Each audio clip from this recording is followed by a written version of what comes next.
So there's 3 principles of inclusive design. There's recognize exclusion, learn from diversity, and solve for one and extend to many. We had a ton of customers out there that couldn't play Xbox games, and they wanted to, and it was the hardware that we built that was blocking them from doing that. Our traditional Xbox controller, it's industry leading, it's the greatest controller you can get. But if we look at it from the recognize exclusion lens, it's been designed and optimized over multiple generations around a primary use case, and that use case has a lot of assumptions. It assumes that I have 2 hands to hold it, and it assumes that I have 2 thumbs for these sticks. It assumes that I have a fluid range of motion and fine motor control to hit these buttons. It assumes that I have the reach to get these bumpers and triggers. And it assumes that I have the endurance to hold it for like a long gaming session. And so once people understood that, hey, there's something we can do about that, we can build hardware, it doesn't have to be complicated, it doesn't have to be expensive, and it can open the door to Xbox gaming for so many new people, it becomes a no-brainer. Like you have to do it. The process of bringing this product to life was really interesting to me, in large part because it wasn't something that sort of the company handed to us to go do. It was a grassroots product. It was very hacky. You know, at the time it was a hackathon, and so our stuff looked pretty rough. When the time it came to mature this into an actual product, there was a lot of questions around, okay, how do we get all the small details right? Like, big idea, awesome. We had to rethink how we did requirements. We had to rethink packaging. We had to rethink everything about our hardware development process, and that has been a challenge, and it's also been very rewarding. The Xbox Adaptive Controller is really the best option for somebody who has a hard time using our traditional controller. So we designed it to be as flexible as possible for somebody who has limited mobility. A lot of the things that I thought were really interesting technically were, the audio jacks, it's a new interface for us, and so that was a nice challenge for us to go implement.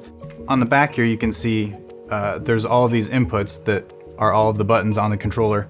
I also enjoyed quite a bit working on the USB subsystem. That was new. It's something the controllers don't have typically. When I have this product in front of me, I don't actually have to see the jack that I'm plugging into. I can feel it with this small groove and plug the pin in really easily. It's little details like that that make it a great adaptive product, but also make it easier for anyone to use. It's large enough on purpose to sit on your lap easily. These buttons are large and spaced out, so you could rest your hand in between them and be able to easily actuate either side. You can attach a tripod to it. There's all different kinds of universal mounts. So you can attach this to a table, a lap desk, behind the chair you're sitting in, anywhere that works for your space. So the flexibility of this product was super important to the design. Some of the other bits of feedback that we got from the community was how important it was that these surfaces were domed. It makes it more comfortable. It makes it a lot easier to run your hand over and actuate the buttons. Another thing that we realized was really important was the stability of this on a table. If it starts slipping around and moving while you're trying to play, it's distracting and you're not getting a good experience. So it's a lot more immersive if you don't have to worry about that at all and you can just get straight to playing.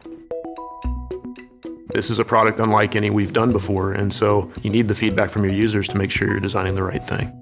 When we looked at the footage from Craig Hospital and we saw how their occupational therapists were using it, they were creating unique custom rigs sort of on the fly for a person. Like basically someone sitting down with a couple switches, some buttons, some joysticks, and the Xbox Adaptive Controller, and basically building a custom controller for someone on the spot. And for me, that is the real powerful thing. Seeing people use it for the first time, you realize, oh man, I didn't think of that. For example, attaching buttons to the face of this, that we had no idea that people would use it that way, and they did, and it's really cool. And so that just really helps inform our design process and how we think about these products in the future. The Xbox Adaptive Controller is really easy. You just plug it in, and then you can plug in various switches to control the buttons and the arrows and the joystick. And for me, that means I can play any game on an Xbox. You just set it up the way that works best for you, and you're good to go. I mean, this is a very versatile platform, and I know that there's going to be plenty of people using it in ways we didn't think about. Of everything I've done in my career as an engineer and as a program manager, The Xbox Adaptive Controller is something I am the most proud of. I think that the true impact of this is not going to be seen until it's out in the market for a while, and our customers really understand, hey, this is a great product. It can make me better too. It was just really gratifying to be able to bring something like this to life as a product. Before, I could see my friends play all these games, and I couldn't participate. But now, I feel like I can. I can take my mind off things and engage with my peers.